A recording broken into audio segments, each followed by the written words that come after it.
Teman-teman Pojok Bebas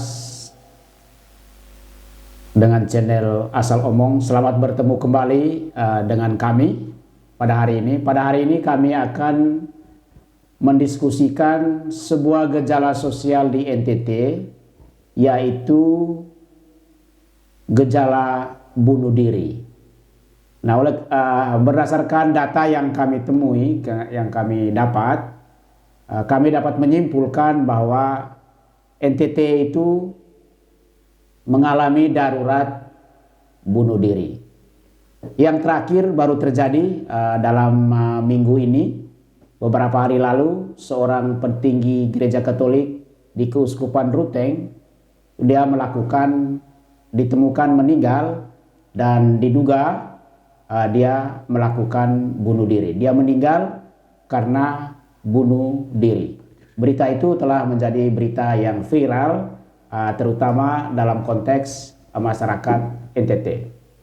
Nah, teman-teman sekalian, kita akan membahas topik itu. Ya. Nah, sebelum membahas topik itu, saya ingin membacakan sedikit data-data yang ada, data yang dikeluarkan oleh Badan Pusat Statistik Provinsi Nusa Tenggara Timur pada tahun 2018, Bang. Ya, pada tahun 2018, jumlah tingkat bunuh diri di NTT sebanyak 185 orang. Jadi ada 158 warga NTT pada tahun 2018 melakukan tindakan bunuh diri. Kita baca satu-satu. Ya? Romo di situ juga. Romo belum dihitung. Romo yang terakhir belum, karena ini kan data tahun 2018. Jadi saya hitung saja. Sumba Barat itu 1 orang pada tahun 2018. Sumba Timur 13 orang. Kupang 14 orang. Timur Tengah Selatan 13 orang. Timur Tengah Utara 8 orang. Belu 2 orang. Alor 2 orang. Lembata 7 orang. Flores Timur 18 orang. Jadi pada tahun 2018 ada 18 orang di Flores Timur melakukan tindakan bunuh diri. Lalu kemudian di Sika ada 16 orang, Ende 5 orang, Ngada 4 orang, Manggarai 10 orang. Jadi ada 10 orang warga Manggarai pada tahun 2018 melakukan tindakan bunuh diri, Bang. Lalu kemudian Rotendao ada 3 orang, Manggarai Barat 3 orang, Sumba Tengah 3 orang, Sumba Barat Daya sebanyak 16 orang melakukan tindakan bunuh diri pada tahun 2018. Lalu Nagekeo 3 orang, Manggarai Timur 7 orang, Sabu Raijua tidak ada datanya. Jadi kita berharap bahwa Sabu Raijua itu dapat memberi contoh bagi masyarakat di sana yang tidak melakukan bunuh diri, ya. Lalu Malaka ada 3 orang, Kota Kupang 6 orang. Total seluruh untuk NTT pada tahun 2018 itu 158 orang. Nah, dalam konteks itu teman-teman Pojok Bebas dengan channel Asal Omong, kita dapat mengatakan bahwa NTT itu darurat bunuh diri. Ya, karena angka ini 2018. Ya, belum terhitung 2019, belum terhitung juga 2020, 2021, 2022, dan juga 2023. Jadi sekali lagi NTT darurat bunuh diri. Nah, mengapa? Pertanyaan kita sekarang, Abang, yang mungkin Abang akan memberi komentar. Oh ya, saya perkenalkan dulu teman-teman sekalian. Ini Bang Julius, dia pakar Asal Omong di channel Asal Omong. Dia pakar Asal Omong, pakar masalah, pakar juga jawaban untuk seluruh masalah. Kalau tidak ada masalah, biasanya dia bikin masalah sendiri. Nah, kita bersama beliau, kita akan membahas mengapa orang melakukan bunuh diri. Nah, dalam ilmu sosiologi, teman-teman sekalian, ada teori yang mengatakan bahwa orang yang melakukan bunuh diri berkorelasi positif dengan tingkat integritas orang tersebut dalam masyarakat. Jadi semakin baik, semakin terintegrasi seseorang di dalam masyarakat, masyarakat ini bisa keluarga, bisa komunitas, anggota kampung, dan lain sebagainya. Jadi semakin terintegrasi seseorang di dalam komunitas, maka semakin kecil kemungkinan ia melakukan bunuh diri.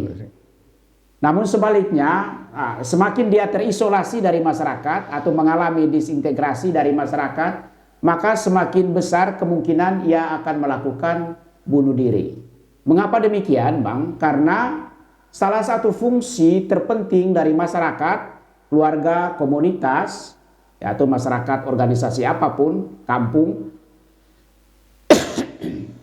salah satu fungsi terutama itu adalah memberi emosional support kepada mereka. Ya, memberi dukungan emosional kepada mereka ketika mereka mengalami situasi yang sulit di dalam hidup. Selain fungsi ekonomi dan fungsi-fungsi yang lainnya di dalam masyarakat. Ketika seorang individu mengalami situasi psikologis, situasi yang terpuruk, masyarakat akan memberikan dia dukungan emosional. Akan memberikan dia hope. Memulihkan seluruh harapan dan lain sebagainya. Kurang lebih masyarakat adalah rahim tempat dia berpulang, ya, rahim yang menjadi sangat nyaman, tempat yang sangat nyaman ketika ia mengalami situasi yang sangat sulit di luar. Nah, oleh karena itu maka kalau 158 orang ini pada tahun 2018 itu melakukan tindakan bunuh diri, itu artinya bahwa ada 158 orang warga NTT yang tidak terintegrasi di dalam masyarakatnya. Atau masyarakatnya itu sudah tidak sanggup memberikan dukungan emosional kepada anggotanya. Contoh kasus yang terbaru itu petinggi gereja di Keuskupan Ruteng yang minggu ini melakukan bunuh diri itu hanya merefleksikan berdasarkan teori itu bahwa komunitas itu sendiri tidak berfungsi dengan baik memberikan dukungan emosional atau dukungan lainnya yang diperlukan oleh petinggi gereja tersebut. Nah, ketika dukungan itu tidak ada, maka dia melakukan tindakan bunuh diri. Nah, oleh karena itu, maka ada dua pihak yang bertanggung jawab dalam tindakan bunuh diri itu. Pertama, pelaku itu sendiri. Dan yang kedua, komunitas dari mana atau di mana ia bernaung. Komunitas juga harus bisa merefleksikan dirinya sendiri. Apakah mereka menjalankan fungsi dan perannya dengan baik, memberikan dukungan emosional kepada para anggotanya, atau malah sebaliknya, mereka menjadi sumber gosip yang membuat seseorang terus terpuruk dalam situasi yang dia hadapi. Nah, terhadap hal ini, teman-teman sekalian, mari kita dengar komentar dari pakar kita. Silakan, Bang. Baik, terima kasih Bung Ardi. Ini sangat menarik bahwa hal ini terjadi di kalangan imam Katolik. Ya, kalau tadi begitu banyak orang itu kan awam, ya kan. Nah, manusia-manusia awam, ya seperti tadi yang Wari katakan, mungkin memang mereka sudah tidak terintegrasi dengan komunitas mereka, mungkin terhadap keluarga, tetapi terpada itu semua. Zaman-zaman sekarang 5 tahun 10 tahun kesininya itu memang sudah sangat berubah tatanan kehidupan masyarakat kita, ya. Jadi banyak orang melakukan tindakan, kalau orang bilang melakukan shortcut, jalan potong untuk menyelesaikan persoalan, ya. Salah satu cara yang paling mudah, dia bunuh diri. Dan sebenarnya bunuh diri itu adalah sebuah cobaan yang pasti, dia berhasil apa tidak untuk mati, ya kan? Ternyata bunuh diri itu dia mencoba berhasil juga, jadinya mati kan? Nah itu. Nah, tetapi ada yang menarik sebenarnya, seorang Romo Katolik, saya orang Katolik. Ya. Oh, nah, masih mengaku diri orang Katolik? Ya, saya orang yang sangat-sangat memanfaatkan fasilitas dan prasarana dalam gereja Katolik itu, khususnya dalam soal iman. Kalau kita bermasalah dalam hal iman, pasti kita larinya ke Romo. Khusus dalam hal pengakuan dosa. Orang berani untuk mengaku dosa, bahwa itulah Romo yang orang-orang itu dalam pikiran sebagai orang Katolik bahwa ini adalah jelmaan Tuhan yang mau mendengar dan mau mengampuni dosa. Ya kan? Tetapi celakanya bahwa orang yang kita anggap sanjung-sanjung ini melakukan tindakan yang sama seperti rakyat kebanyakan, itu problem besar. Tapi seperti tadi Bung Ari, yang pertama mungkin komunitas sudah tidak mendukung dia, itu yang pertama. Yang kedua, mungkin komunitasnya tidak berfungsi dengan baik, seperti teori tadi. Dan yang ketiga ya mungkin komunitasnya juga sama, semua seperti pelaku bunuh diri, brengsek semua. Itu kemungkinan. Tetapi menjadi persoalan kalau tahu komunitas bermasalah ini kan ada pemimpinnya. Uskup tidak boleh diam dalam hal ini, ya kan? Ya, jadi sekarang uskup yang baru dan dia tidak boleh berdiri. Saya baru jadi uskup tidak boleh. Sekarang semua ada catatan rentetannya. Siapa yang disuspensi, siapa yang tugas belajar, siapa yang tugas mengajar, kan semua ada datanya dengan dia. Nah, itu harusnya dalam komunitas itu harus berfungsi dengan baik. Orang-orang yang tidak taat dan tidak patuh pada pilihan selibatnya ya disingkirkanlah, suruh pilih mau tetap menjadi imam menjalankan hidup selibat atau menikah, ya keluar saja, selesai persoalan. Persoalannya imam-imam kita itu kan seperti itu aja, ya kan? Tindakan korupsi mereka sedikit, tapi yang lebih melencengnya soal itu tadi. Nah, uskup harus bertindak tegas dalam hal ini karena orang menjadi imam tidak ada paksaan. Mau jadi imam ya monggo, tidak mau ya itu, ya kan? Karena sekali Anda mencoba membuka pintu untuk cinta dalam hal terjerumus, Anda tidak akan dan susah untuk berbalik. Karena melawan cinta duniawi dengan melawan cinta imani itu berbeda. Karena Tuhan memberi pilihan bebas, ya kan? Jangan pernah coba-coba bermain dengan cinta duniawi, jadi akan menjerumuskan diri sendiri. Jadi harapan kita komunitas itu berfungsi sebagaimana. Jadi harapan kita itu komunitas itu adalah tempat yang sangat baik. Betul. Komunitas itu adalah representasi dari kerajaan Tuhan, di mana ada perdamaian, di mana ada belas kasih, di mana ada pengampunan. Betul. Tempat di mana setiap anggotanya itu mengalami kasih sayang.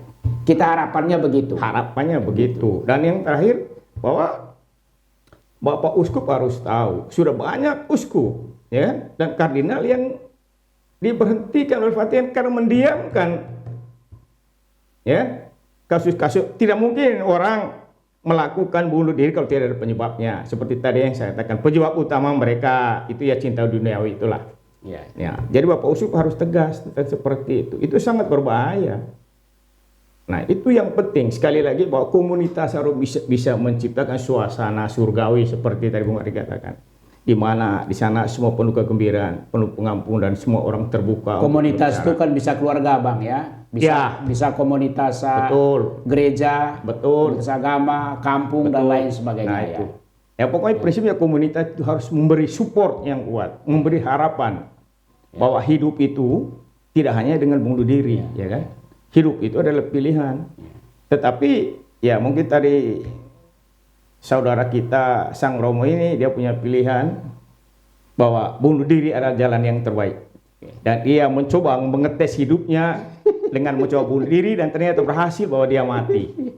Ya, semoga jiwanya berkenan di hadapan Tuhan. Saya kira seperti itu. Ya, demikian teman-teman pencinta Pojok Bebas dengan channel Asal Omong. Bunuh diri yang terjadi di NTT bukan hanya merupakan sebuah tindakan yang bersifat individual.